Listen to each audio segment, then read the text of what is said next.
اور ہم تو کن جرائم کی طرف جا رہے ہیں؟ اللہ اکبر، جن جرائم کو، بلکہ جس جرم کو آقا نے ام الخبائث کہا ہے۔ آپ جانتے ہیں آقا کریم رؤوف الرحیم صلی اللہ علیہ وسلم فرماتے ہیں کہ میرے اللہ نے مجھے بیان کیا اور میرے اللہ نے مجھ سے یہ کہا، مجھے اپنے عزت و جلال کی قسم، مجھے میری کبریائی کی قسم، اے محبوب تیرا کوئی امتی جتنا شراب پیے گا، جتنی مقدار میں شراب پیے گا، اتنی ہی مقدار کے اندر میں اس کو جہنمیوں کا پیپ پلاؤں گا۔ اور اللہ عز و جل نے فرمایا، حبیب جو تیرا کوئی امتی شراب جتنی مقدار میں پیے گا، میں اتنی مقدار میں اس کو جہنمیوں کا پیپ پلاؤں گا اور اس پر جنت کی خوشبو کو بھی حرام کر دوں گا۔ میرے آقا صلی اللہ علیہ وسلم کے پیارے دیوانوں، یہ کون کہہ رہا ہے؟ یہ وہ رحمتیں تمام کہہ رہا ہے جو پوری رات تک کے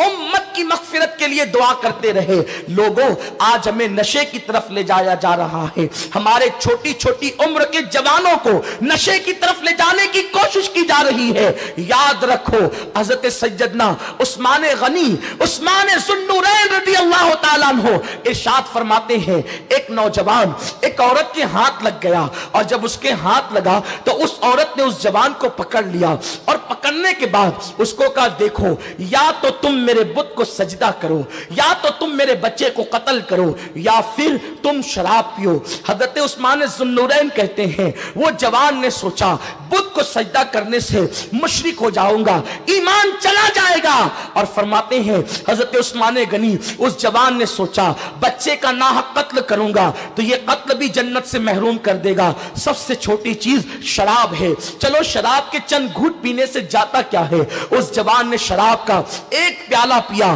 اور دوسرے کا مطالبہ کیا، دوسرا پیا تو تیسرے کا مطالبہ کیا، حتیٰ کہ شراب کے نشے میں بد مست ہو گیا، اور جب وہ شراب کے نشے میں ڈوب گیا تو اس وقت اس عورت نے اللہ اکبر اس سے اپنے آپ سے زنا بھی کروایا، بچے کا قتل بھی کروایا، اور اپنے بت کو سجدہ بھی کروایا۔ میرے آقا صلی اللہ علیہ وسلم کے دیوانوں، میں آپ سے پوچھنا چاہتا ہوں، یہ شراب ام الخبائث ہے، یہ تباہی اور بربادی کے دہانے پر لے جانے کی چیز ہے۔ نشہ اللہ اکبر ہمارے جوانوں کو تباہی کے دہانے پر پہنچا رہا ہے۔ آئیے اپنے آقا کریم کی امت کو گناہ سے بچانے کے لیے آج ہم عہد کریں، حالانکہ یہ نیا سال ہمارا نیا سال نہیں ہے،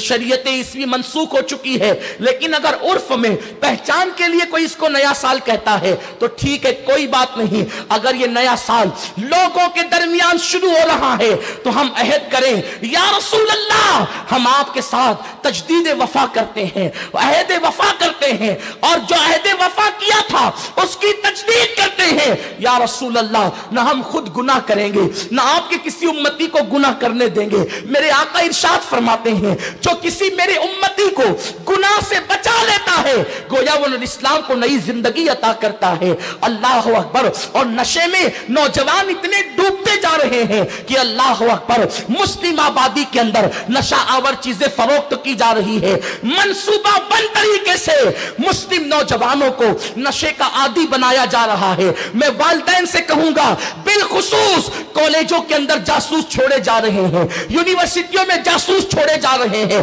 کہ مسلمانوں کا کون سا بچہ ہے جو پڑھ لکھ کر کے ترقی کر سکتا ہے، بلندی پر جا سکتا ہے، اور وہ اللہ اکبر قوم کی قسمت کے ستارے کو اللہ اکبر اوج سریا تک جو ہے وہ لے جانے کی کوشش کر سکتا ہے۔ ایسے نوجوانوں کو دو چیزوں میں ملوث کیا جا رہا ہے، ملک کی دہشت گرد اور فرقہ پرست تنظیمیں ان نوجوانوں کے درمیان لڑکے بھی بھیجتے ہیں اور لڑکیاں بھی بھیجتی ہیں۔ خاص طور پر میرے جو نوجوان یونیورسٹی اور کالج میں پہنچ کر سوچتے ہیں کہ ہم نے کالج اور یونیورسٹی میں پہنچ گئے تو اب ہم گویا کہ کوئی تیسری مخلوق ہو گئے ہیں، ہمیں ان لوگوں سے کیا لینا، یہ لوم چلانے والے بیکورڈ ہیں، یہ اللہ اکبر گھریلو کام کاج کرنے والے معاذ اللہ ذلیل اور رسوا لوگ ہیں، اور وہ اپنی آپ کو بہت ہائی کوالٹی کے لوگ سمجھتے ہیں۔ یاد رکھنا، کسی مسلمان کو حقیر نہ سمجھنا،